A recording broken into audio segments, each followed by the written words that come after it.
Welcome back, guys, to Mr. Phantom. In today's chilling episode, I'm diving into 8 true, spine-tingling horror stories, straight from rescuers and first responders, working deep in the heart of Appalachia. If you've ever wondered what emergency crews really encounter in those remote, shadowy mountains, you're in for a wild ride. Before we get started, please consider hitting that subscribe button, and don't forget to like and share this video with your friends. Drop a comment and let me know where you're watching from. I love hearing from you all. All right, let's get into these eerie tales.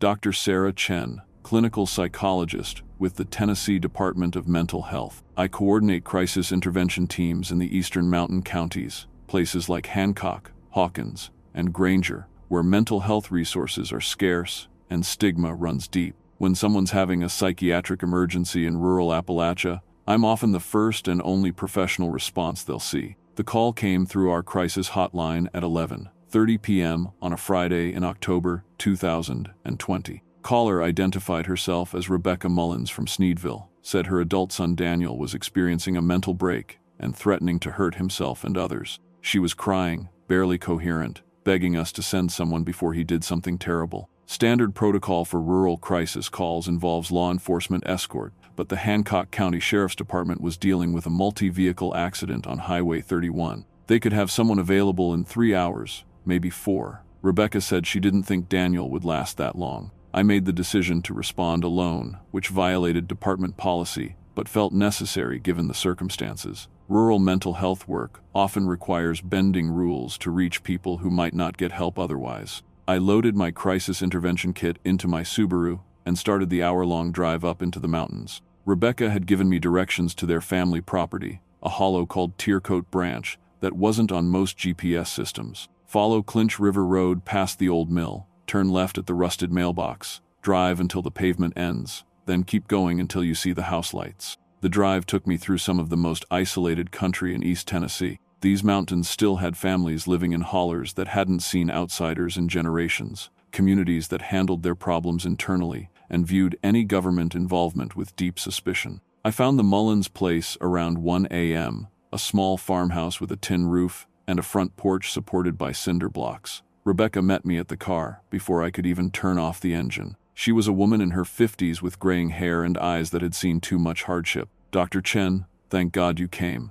Daniel's in the barn. He's been in there for 2 days. Won't come out, won't eat. Says things are telling him to hurt people. Has he been diagnosed with any mental health conditions? Taking any medications? Never seen a doctor for his mind. Always been different, but nothing like this. Started 3 weeks ago when he found that thing in the woods." She led me toward a weathered barn, maybe 50 yards from the house. As we got closer, I could hear Daniel inside, not screaming or ranting like I'd expected, but talking in a calm, conversational tone like he was having a discussion with someone. "Who's he talking to?" I asked. "That's just it," Rebecca whispered. "Ain't nobody in there but him, but he's been having conversations for hours, both sides of the conversation, like he's 2 different people. Standard procedure for psychiatric emergencies emphasizes de-escalation and building rapport." I announced myself at the barn door, identifying my credentials and explaining that I was there to help. "Daniel, my name is Dr. Chen. Your mother called because she's worried about you. Can I come in and talk?"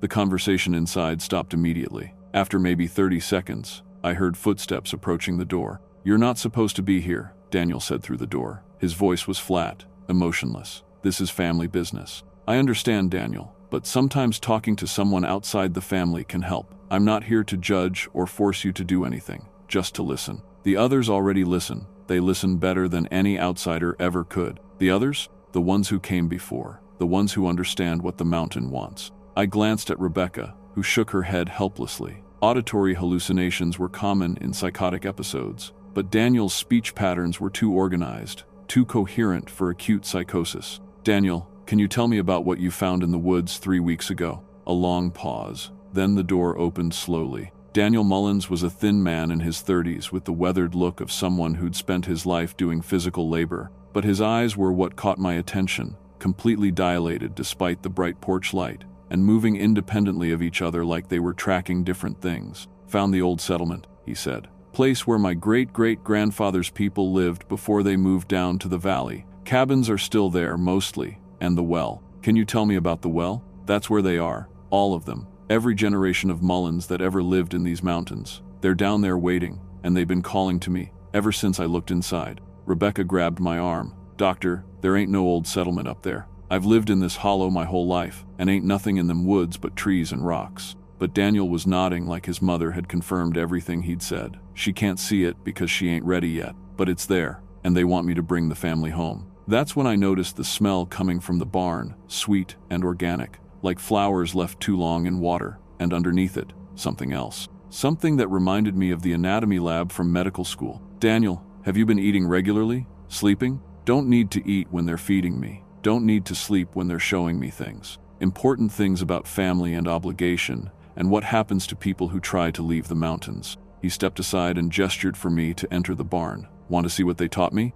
Every instinct I had was screaming not to go in there, but Daniel was exhibiting signs of severe psychiatric disturbance that could turn violent without intervention. I needed to assess his immediate risk level. The inside of the barn was worse than I'd imagined. Daniel had covered every surface with symbols carved into the wood, not random scratches, but precise geometric patterns that seemed to shift and move in the flickering light of oil lamps. The floor was sticky with what looked like dried blood, and hanging from the rafters were things. Organic shapes that might have been animal carcasses, but the proportions were wrong. This is my church now, Daniel said, walking among the hanging shapes like they were art pieces, where I commune with the ancestors and learn the old ways. They've been so patient, waiting for someone in the family to find them again. Daniel, I think you're experiencing what we call a psychotic episode. Your brain is processing information in ways that aren't based in reality. With proper medication and therapy, these visions will go away. He turned to look at me,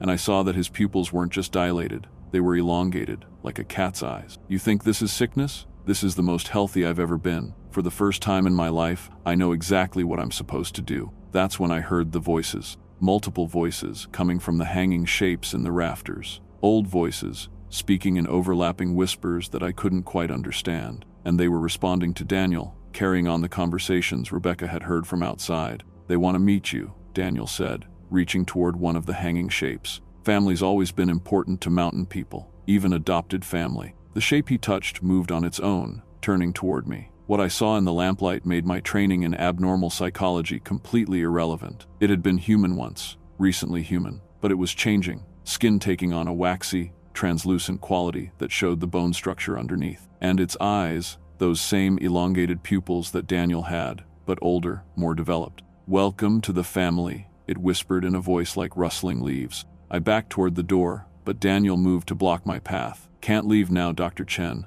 The ancestors want to show you things. Important things about belonging and community and what happens to outsiders who get too close to family business." That's when Rebecca started screaming from outside. I pushed past Daniel and ran for the barn door, but stopped dead when I saw what was happening in the yard. Rebecca was surrounded by figures emerging from the woods, dozens of them, all with that same waxy skin and elongated eyes. Some looked recently changed, others had been transformed for what looked like decades. "The family reunion," Daniel said behind me. "Been planning this since you called. Ancestors don't get many visitors." I pulled out my phone to call 911, but there was no signal, no bars, no emergency service, like the network had been completely cut off from this hollow. "Phones don't work here anymore," Daniel explained. "Ancestors don't like outside interference in family matters." The figures were closing in from all directions, from the woods, from around the house, even climbing out of what looked like a well that I hadn't noticed before. All of them moving with that same fluid, unnatural gait. I did the only thing I could think of. I ran for my car, made it maybe 20 feet before something caught my ankle and sent me sprawling into the dirt. Claws, not hands, had grabbed me. When I rolled over, I saw one of the transformed things crouched beside me, its face a mixture of human features and something else entirely. "Family takes care of family," it said in a voice like grinding stone. "You'll understand soon." But training kicked in. Crisis intervention specialists learned self-defense, and I'd taken additional courses in de-escalation techniques for violent patients. I broke free from its grip and made it to my car just ahead of the closing circle. The Subaru started on the first try, and I drove out of that hollow faster than the mountain roads should have allowed. Didn't slow down until I reached the highway, and my phone showed full signal strength. I called 911 immediately. Sheriff's deputies, state police, Tennessee Bureau of Investigation, anyone who would respond to reports of violence and kidnapping in Hancock County. But when the authorities reached the Mullins property 6 hours later, they found an empty farmhouse and a barn with no evidence of recent occupation. No symbols carved into wood, no hanging shapes, no signs that anyone had lived there in years. The official report listed Daniel and Rebecca Mullins as missing persons who had probably left the area voluntarily. Case closed due to lack of evidence. I resigned from the crisis intervention team 3 months later, told my supervisor I was experiencing burnout and needed to return to private practice in an urban setting. Couldn't handle rural isolation anymore. But sometimes I wonder about the families living in those deep hollers, the communities that handle their problems without outside interference. And I wonder how many missing persons cases in Appalachia are really just people coming home to family they never knew they had. Some mental health crises can't be treated with medication and therapy. Sometimes the patient isn't sick, they're just becoming something that modern psychology doesn't have names for yet.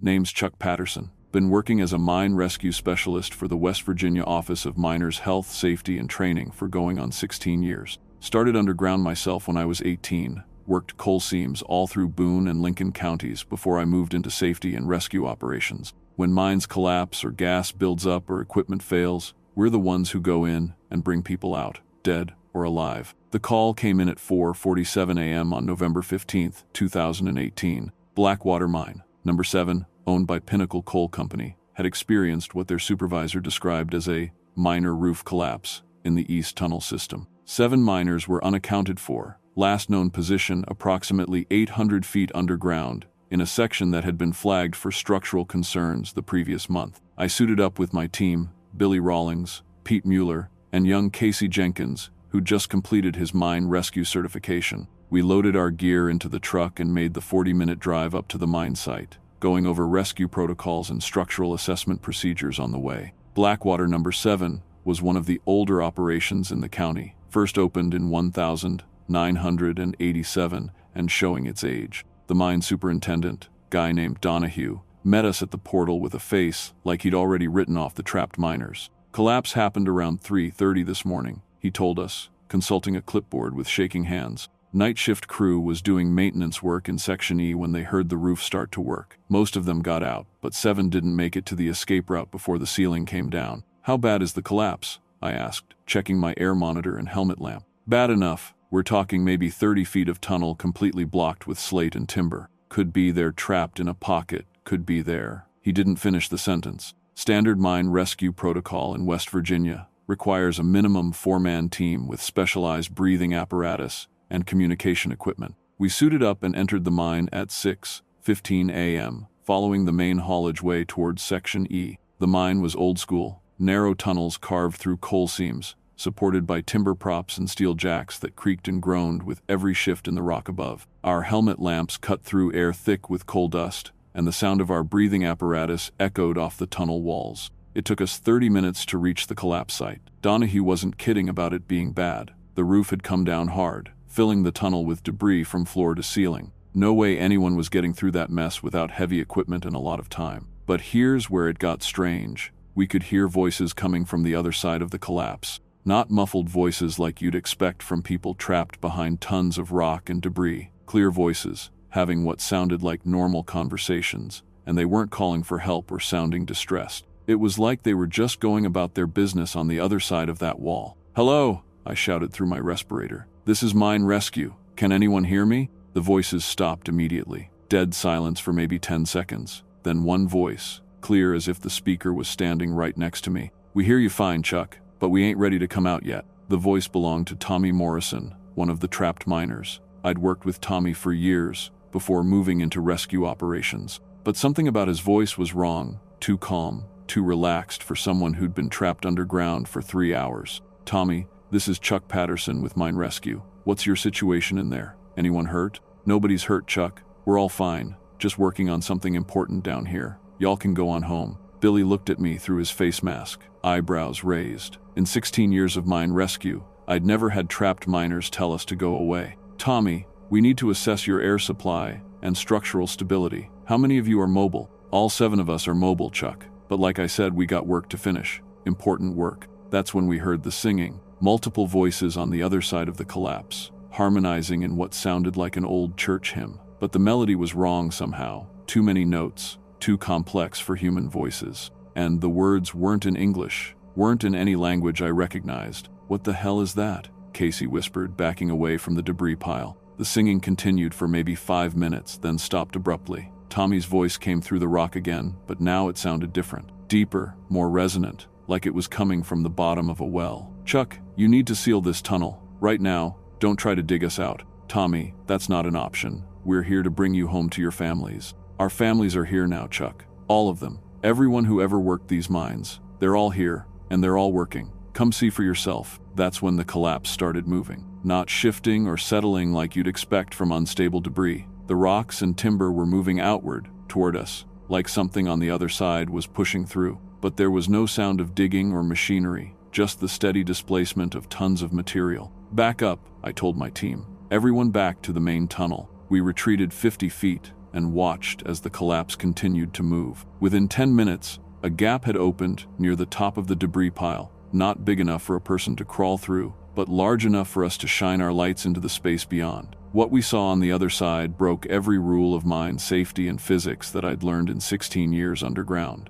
The tunnel on the far side of the collapse was enormous, at least 40 feet wide and 20 feet high, carved from solid rock with precision that no mining equipment could achieve. The walls were smooth as glass and covered in symbols that looked like they'd been etched by hand. And the ceiling was supported by pillars that weren't made of coal or rock. They were made of people, living people, standing perfectly still with their arms raised above their heads, holding up the roof of that impossible tunnel. I recognized some of them, miners who'd died in accidents over the years, workers who'd been killed in previous collapses, even some guys I'd known personally who'd passed away from black lung disease. But they weren't dead anymore. They were part of the mine itself, transformed into living supports for a tunnel system that extended far beyond what any surveyor had ever mapped. My God, Pete breathed, staring through the gap. How long has this been going on? That's when Tommy Morrison appeared in our flashlight beams. He walked up to the gap from the other side, and I could see that he was changing. His skin had taken on the gray color of coal dust,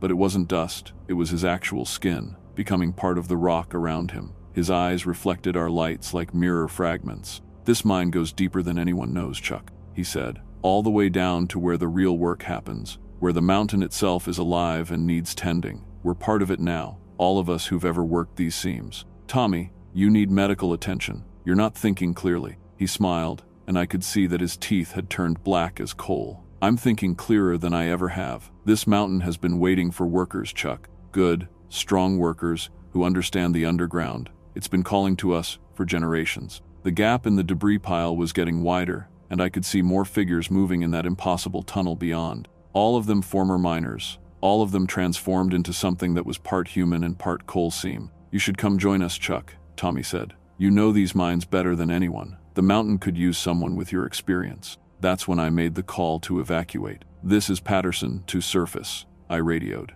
requesting immediate evacuation of all rescue personnel. Declare this section permanently sealed. Chuck, what's your status down there? Came the response from Surface Command. Section E is unstable and dangerous. Recommend permanent closure and no further rescue attempts. We backed out of that mine faster than protocol allowed, not stopping until we reached daylight. I've never been so glad to see the sky in my life. The official report listed the 7 miners as fatalities due to tunnel collapse and unstable conditions. The families received standard death benefits, and Section E was permanently sealed with concrete barriers. But sometimes, when the wind is right and the mountain is quiet, people working the other sections of Blackwater. Number 7, report hearing voices in the walls. Singing voices, harmonizing in melodies that no human throat should be able to produce. I transferred to surface operations 6 months later. Told everyone it was because of my knees, which wasn't entirely a lie. But the real reason was that I'd learned some mountains aren't meant to be mined, they're meant to be fed. And they've been feeding for a lot longer than any of us realized.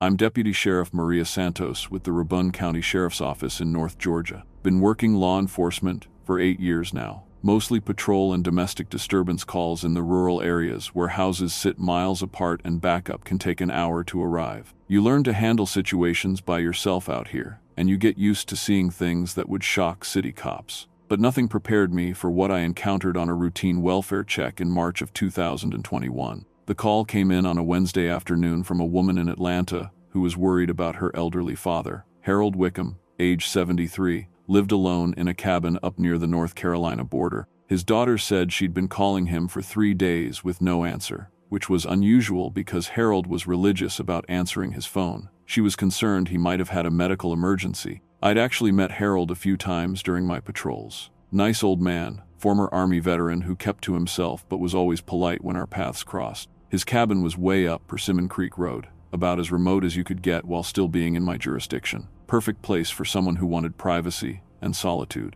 The drive up took me 45 minutes on winding mountain roads that got progressively narrower and more rutted. Harold's place sat on maybe 20 acres of wooded land, with the cabin positioned on a ridge overlooking a small valley. I'd always admired the view when I'd stopped by before. You could see for miles across rolling mountains covered in oak and poplar. I pulled up to the cabin around 3 p.m. and immediately noticed that Harold's truck was still in the driveway. That was both good and bad news. Good because it meant he probably hadn't wandered off and gotten lost. Bad because it suggested he might be inside and unable to come to the door. "Mr. Wickham?" I called out, knocking on the front door. "This is Deputy Santos with the sheriff's office. Your daughter asked me to check on you." No answer. I tried the door handle and found it unlocked, which wasn't unusual for folks who lived this far out. Most people up here didn't bother locking their doors since the nearest neighbor was miles away. I announced myself again before stepping inside. "Mr. Wickham? Sheriff's office, just checking to make sure you're okay." The cabin was neat and tidy, just like I remembered from previous visits. Harold was old-school military.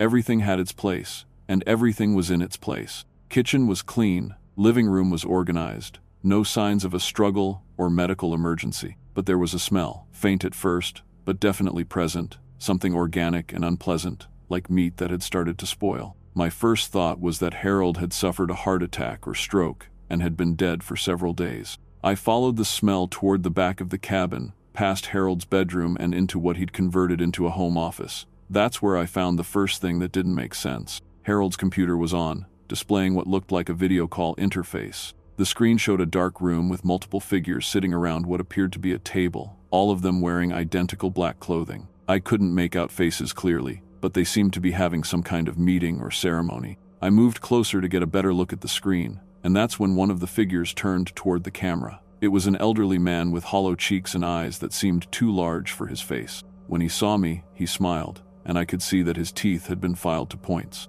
"Deputy Santos," he said in a voice that sounded like Harold's but somehow wrong. "We've been waiting for you." I stepped back from the computer so fast I nearly knocked over a chair. The figure on the screen was still smiling, and now the others had turned toward the camera as well. All of them had the same filed teeth, the same hollow faces, the same eyes that seemed to reflect light, like an animal's. "Where is Harold Wickham?" I demanded, though I wasn't sure why I was talking to a computer screen. "Harold is with us now," the figure said. "He's been with us for quite some time, but he left something for you to find." The screen went dark, and I was left staring at my own reflection in the black monitor. My hand was already moving toward my radio to call for backup when I heard the sound from the basement. I hadn't even known Harold had a basement. In all my previous visits, I'd never seen stairs leading down. But now I could clearly hear movement below the floor, footsteps, slow and deliberate, moving from one end of the basement to the other. I drew my weapon and looked for a way downstairs. Found it behind a bookshelf in Harold's bedroom,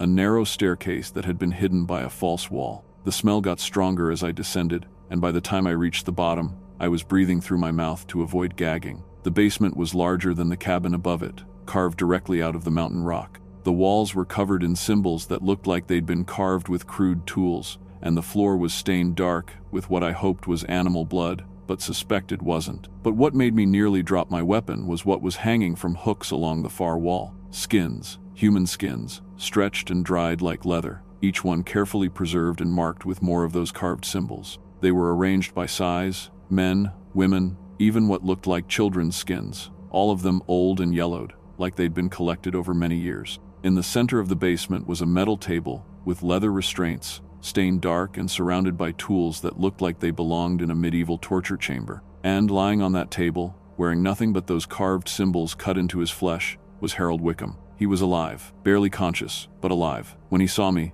his eyes focused with effort, and he tried to speak. I couldn't make out the words, but I could see the terror in his face, the desperate pleading for help. I was moving toward him when I heard the footsteps on the stairs behind me, multiple sets of feet, descending slowly and deliberately. I spun around with my weapon drawn, but the basement only had one entrance, and it was now blocked by figures in black clothing. The same hollow-faced people I'd seen on Harold's computer, but now they were here, real, and standing between me and the only way out. "Deputy Santos," the lead figure said in that voice that sounded like Harold's. "You're just in time for the ceremony." I keyed my radio with my free hand. "Dispatch, this is Unit 7. I need immediate backup at 1247 Persimmon Creek Road. Multiple suspects, possible kidnapping and torture. Code 3. Static." Nothing but static from my radio, even though I'd had clear communication during the drive up. "Your communications won't work here," the figure said, moving closer. "This place is protected by older laws than yours."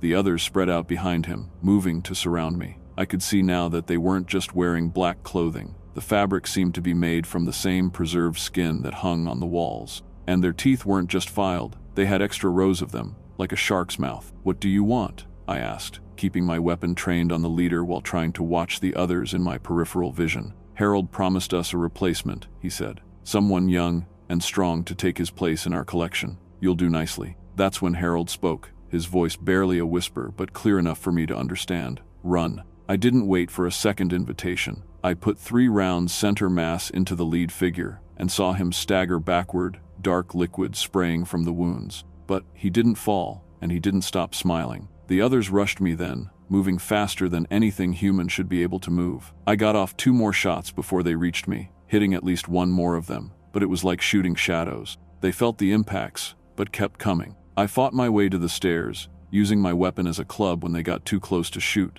Made it halfway up before something grabbed my ankle and yanked me back down. Claws raked across my back, tearing through my uniform shirt and drawing blood. But training kicked in. 8 years of defensive tactics and hand-to-hand combat drills. I broke free from the grip on my ankle, kicked the closest figure in what should have been its face, and scrambled up the remaining stairs. The cabin felt like a sanctuary compared to that basement. I slammed the hidden door shut and shoved the bookshelf back in front of it, though I could already hear them pounding on the other side. The whole cabin shook with each impact. I tried my radio again, still nothing but static. Cell phone showed no signal. The landline was dead. Whatever those things were, they'd found a way to cut off all communication from Harold's property. My squad car was maybe 50 yards away, but it felt like 50 miles. I could hear wood splintering behind me as those things broke through the hidden door. Time to move. I made it to my car and had the engine started before they burst out of the cabin. In the rearview mirror, I could see them chasing after me,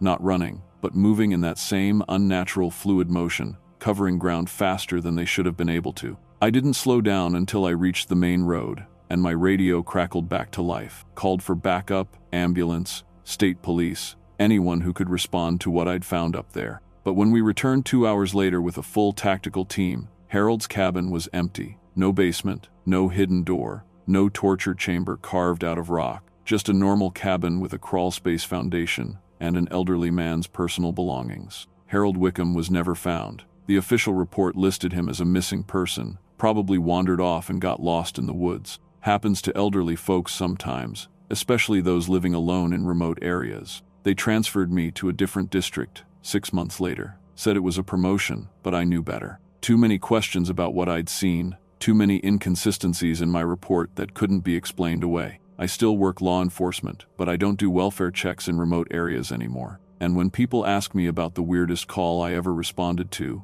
I tell them about a drunk driver who thought his car was a spaceship. Some things you report up the chain of command. Other things you keep to yourself and hope they stay buried in whatever dark places they came from. Because sometimes when you dig too deep into missing persons cases, you find out that not everyone who disappears actually wanted to leave.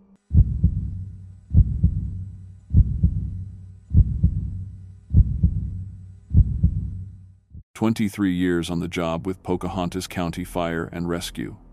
Started as a volunteer firefighter when I was 19, worked my way up to captain before retiring last year.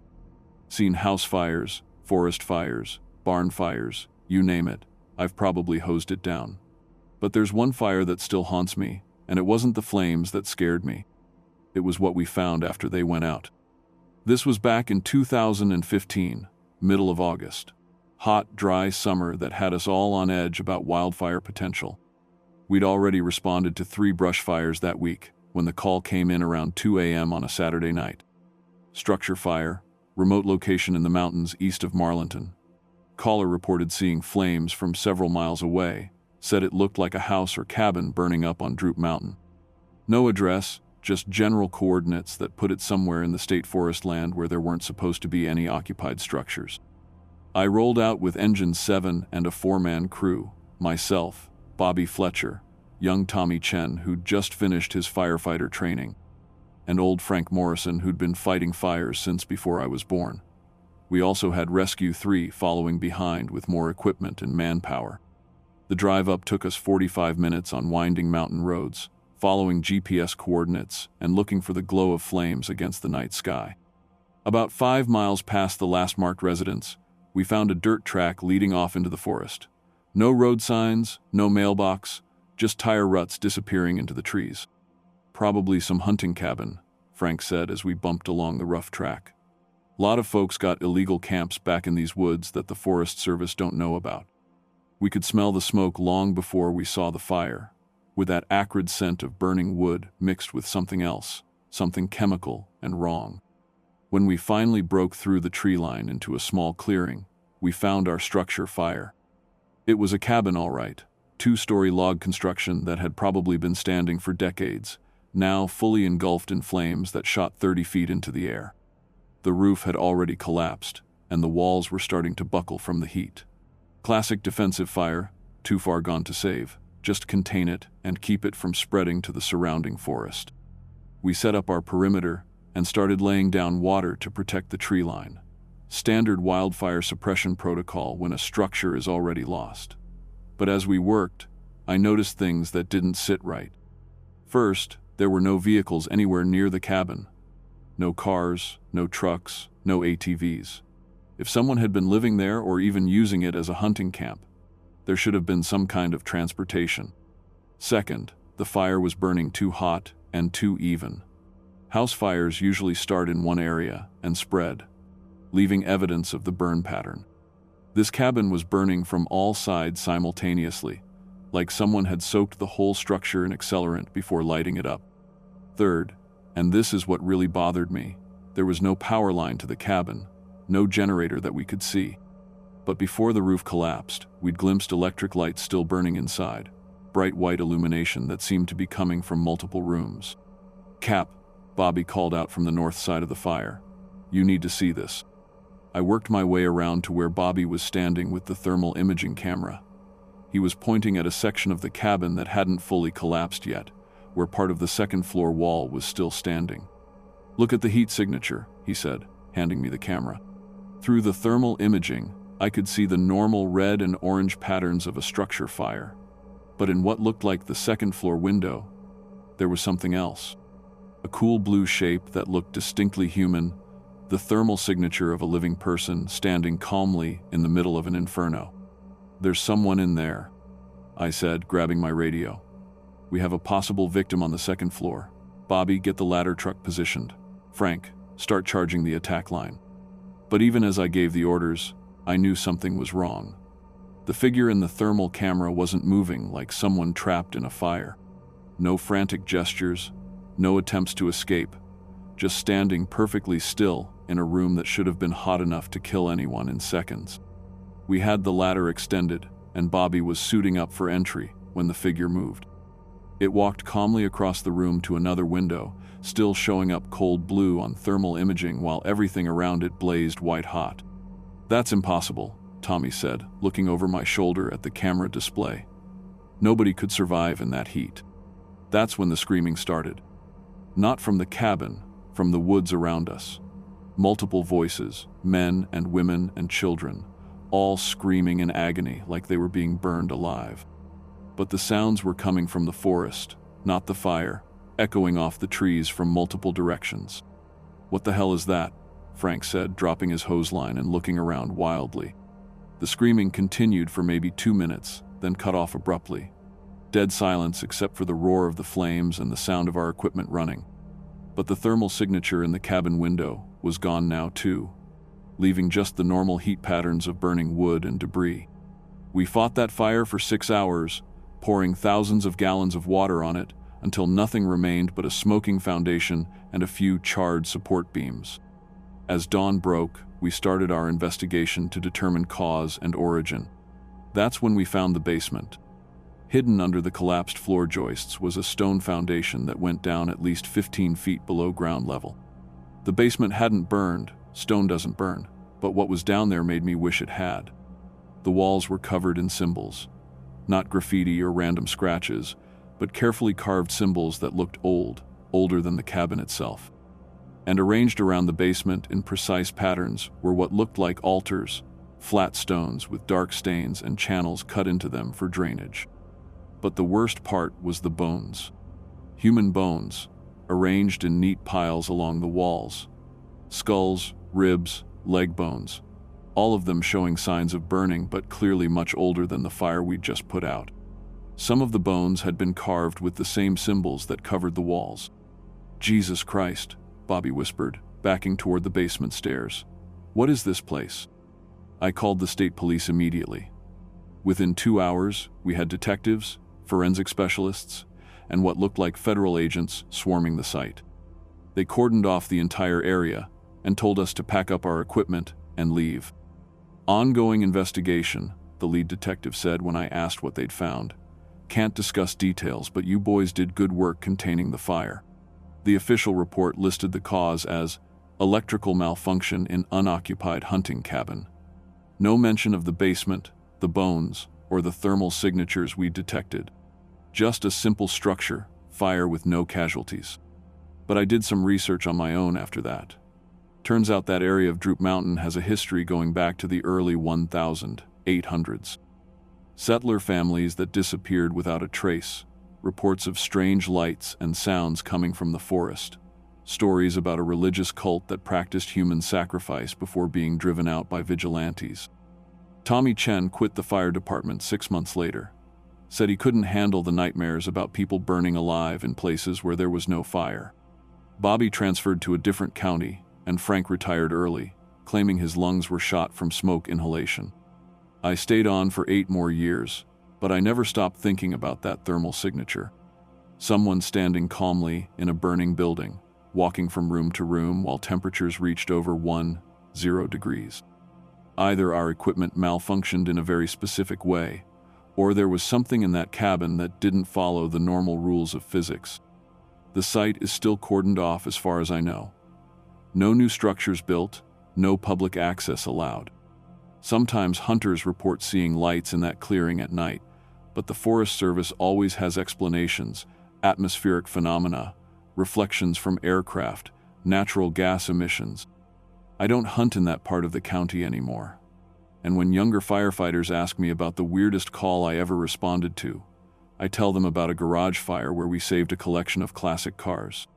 Some stories are better left untold, especially when you're not sure whether the fire was meant to destroy evidence or to keep something contained. Fire cleanses most things, but some stains run too deep to burn away. And sometimes when you put out one fire, you just make room for something worse to take its place.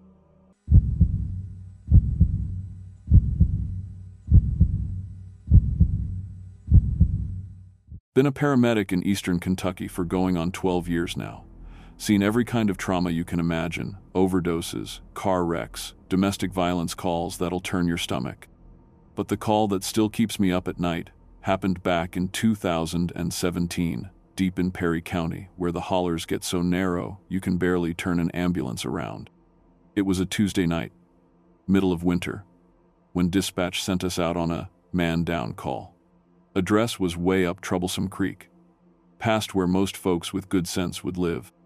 Me and my partner Danny had been working together for 5 years by then, and we both knew that address meant moonshine operation. Half the calls we got up those back hollers involved illegal stills, burns from explosions, methanol poisoning, gunshot wounds from territory disputes. Probably some idiot got too close to his own product, Danny said, as we wound our way up the mountain road. Snow was coming down pretty good, making the already treacherous drive even worse. Our ambulance was struggling with the steep grades and icy patches. The call had come in around 11 p.m. Male, approximately 40 years old, found unconscious by family member.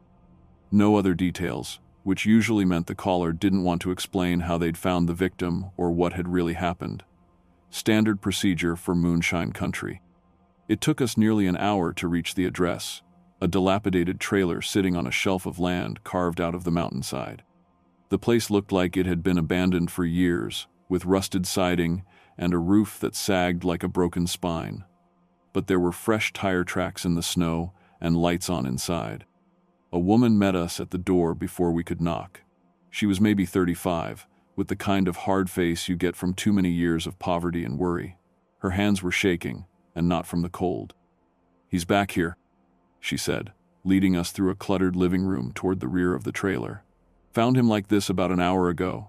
Won't wake up, won't respond to nothing." The victim was lying on a mattress in what used to be a bedroom but had been converted into some kind of workshop. Middle-aged guy, unconscious but breathing, with no obvious injuries.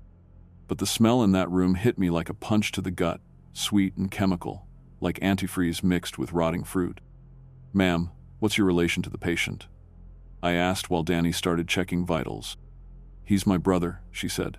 "Billy Ray. He was working on his project when I found him." The project was obvious even in the dim light. The back half of the trailer had been converted into a distillery operation, with copper tubing, propane burners, and mason jars filled with clear liquid. A serious setup, not some backyard hobby still. Danny looked up from the patient. Pulse is slow but steady. Pupils are dilated and non-responsive. Breathing shallow.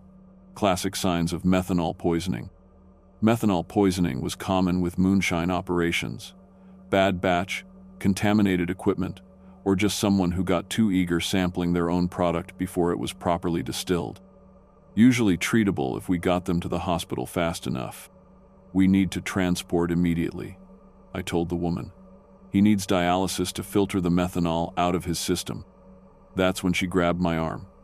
"No hospitals," she said. "Can't take him to no hospital. Ma'am, if we don't get him treatment, he's going to die. Methanol poisoning is fatal without proper medical care." "You don't understand," she whispered, glancing toward the back of the trailer. "It wasn't the shine that did this. It was what he found down there." Before I could ask what she meant, Danny called out from beside the patient. "His temperature's dropping fast. We need to move now." We loaded Billy Ray onto our stretcher and got him into the ambulance. The woman, never did get her name, refused to come with us. Said she had to clean up before anyone else came around asking questions. Standard moonshine family behavior. The drive down the mountain was a nightmare. Snow was falling harder, the roads were getting slick, and our patient's condition was deteriorating rapidly. His breathing became irregular, his pulse was getting weaker, and his skin was taking on a grayish pallor that I'd seen before in severe poisoning cases. But about halfway down the mountain, something strange happened. Billy Ray's eyes snapped open, and he sat up on the stretcher like someone had hit him with a defibrillator. "Don't let them follow," he said, voice clear as a bell. "They ain't supposed to come up from down there." "Sir, you need to lie back down," Danny said, trying to guide him back onto the stretcher. "You're very sick. We're taking you to get help." Billy Ray grabbed Danny's arm with surprising strength. "You hear that?" he whispered. "They're singing." I listened but heard nothing except the rumble of the ambulance engine and the wind outside. "Sir, there's no singing. You're having hallucinations from the methanol. Just try to relax." "No," he insisted, looking around the ambulance with wild eyes. "The hill folk. They're coming up from the deep places. I opened the way and now they can't go back." Then he started convulsing. We hit him with diazepam to control the seizures and managed to get him stabilized by the time we reached the hospital. The ER doc confirmed methanol poisoning and got him started on dialysis immediately. Standard protocol, textbook case. But Billy Ray kept talking about hill folk and deep places, even after the medical team got his blood chemistry back to normal. Psychiatric evaluation concluded he was suffering from methanol-induced psychosis, which was consistent with severe poisoning cases. I probably would have written the whole thing off as another moonshine casualty if I hadn't gone back up to that trailer 3 days later. My supervisor had asked me to do a follow-up visit, per standard procedure for poisoning cases, to check for environmental hazards that might affect other family members. The roads were clear by then, and I figured I'd make a quick run-up to check on the woman and file my report. The trailer was empty. Not just unoccupied, completely cleaned out. No furniture, no personal belongings, no trace that anyone had ever lived there. Even the moonshine operation in the back room was gone, leaving only faint chemical stains on the floor. But that wasn't the weird part. The weird part was the hole. Where the distillery equipment had been, someone had knocked a hole through the trailer floor. Not a small hole, this thing was maybe 4 feet across, with rough edges like it had been hacked out with an axe or sledgehammer. And it went down into the ground beneath the trailer, disappearing into darkness. I got a flashlight from my car and looked down into the hole. It was definitely man-made, cut through the rock and soil in a crude tunnel that sloped downward at a steep angle. The walls were smooth, like they'd been carved by hand tools over a long period of time. And from somewhere deep in that tunnel, I could hear water dripping. Or at least, I thought it was water until I realized the sound was too regular, too rhythmic. Like someone tapping on stone with a small hammer. Tap, tap, tap, pause, tap, tap, tap. I should have called the sheriff's department right then.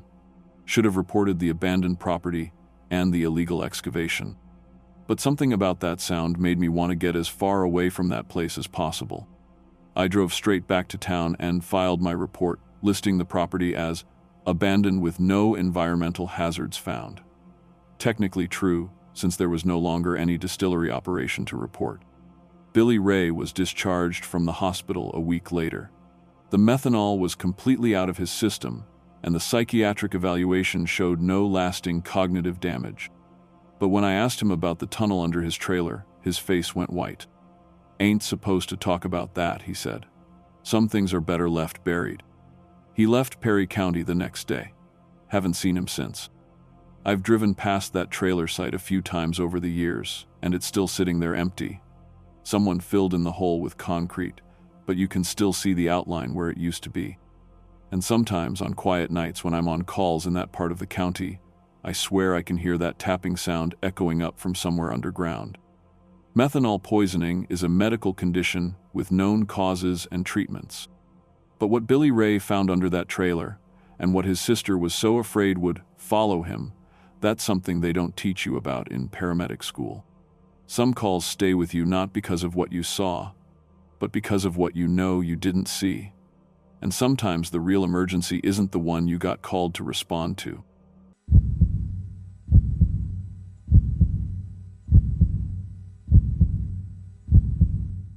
I've been working search and rescue in the Blue Ridge Mountains of Virginia for 18 years.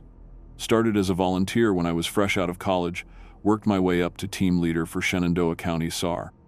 In that time, I've found lost hikers, recovered bodies from climbing accidents, and pulled people out of situations that would give you nightmares. But nothing prepared me for what we encountered during the Emma Morrison case in the fall of 2019. Emma was 7 years old when she vanished from her family's campsite in George Washington National Forest. Her parents had taken her and her older brother camping for the weekend at a primitive site about 15 miles from the nearest road. Saturday evening, while her mother was cooking dinner and her father was setting up their tent, Emma wandered off into the woods to look for pine cones.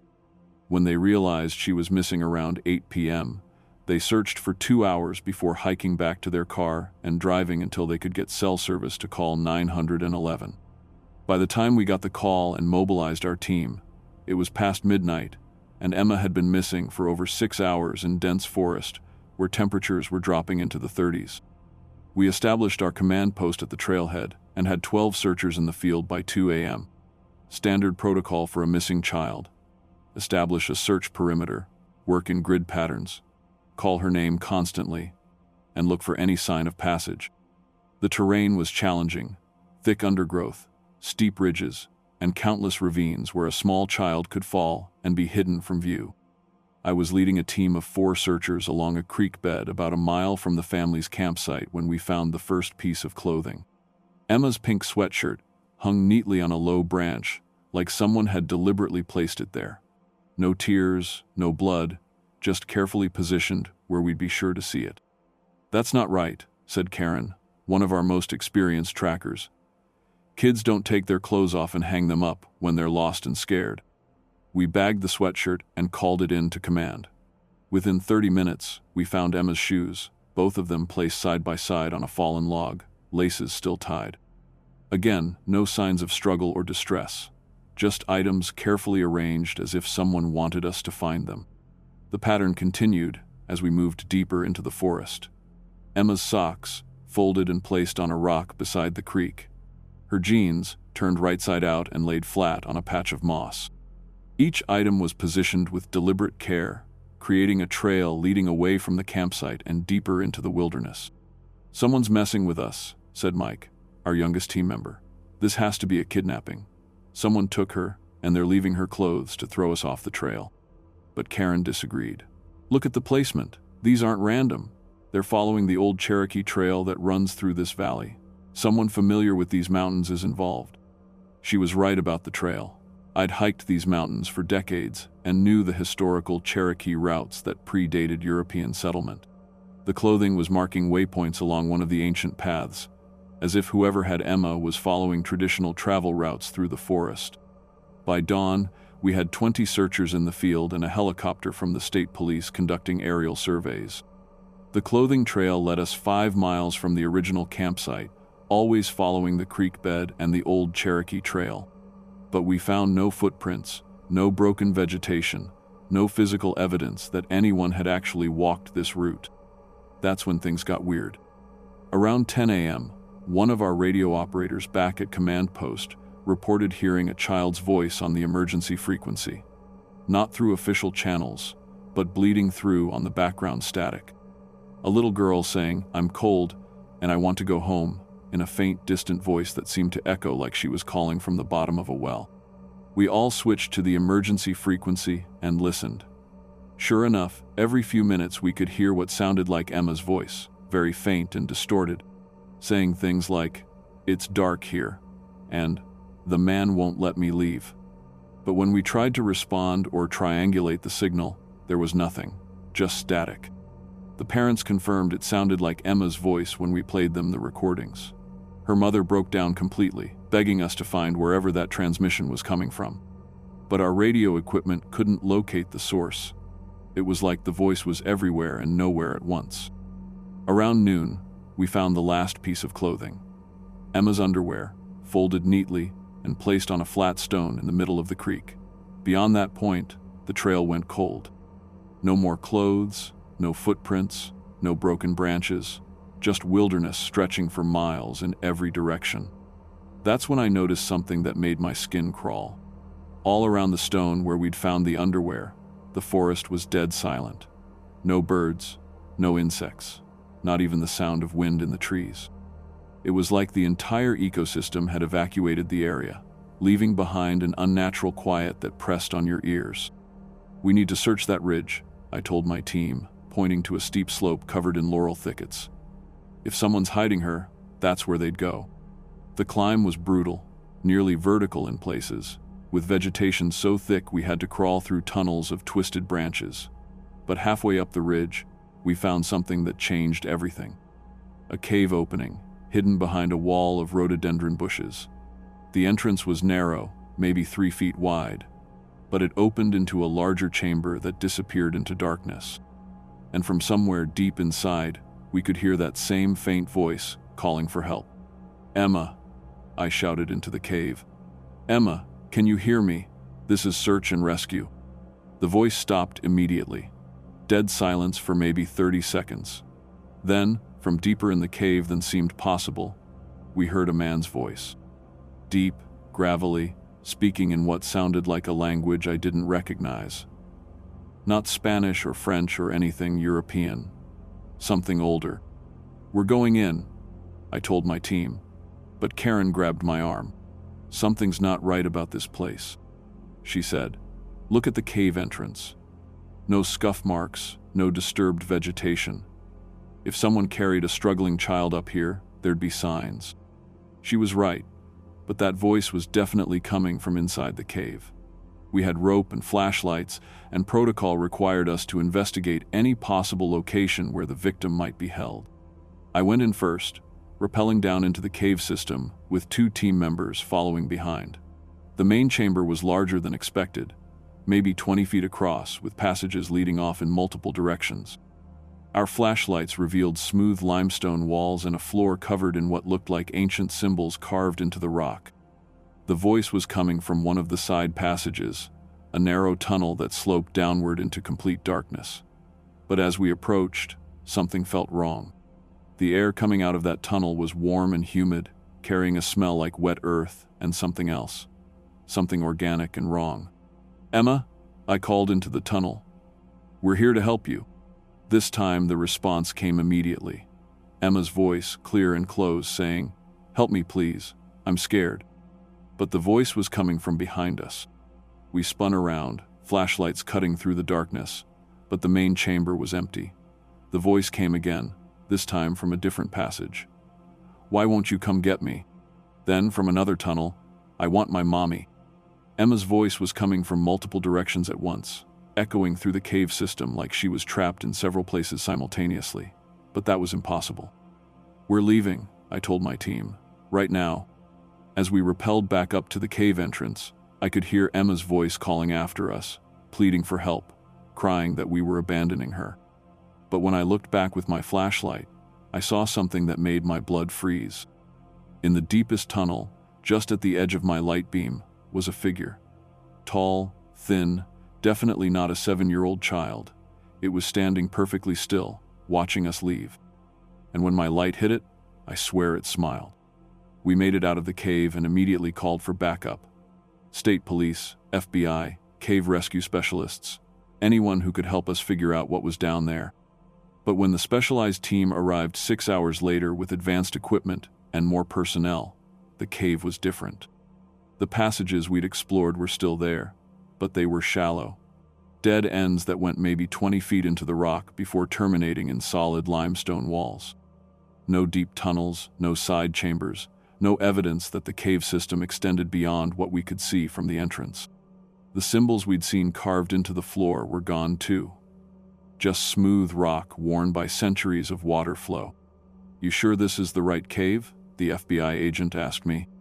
I was sure, but I was also sure that whatever we'd encountered down there wasn't human, and it definitely wasn't Emma Morrison. We never found Emma. The search continued for 2 weeks before being called off, with over 200 volunteers and every resource the state could provide. No trace of her was ever discovered beyond the trail of clothing that led to that cave.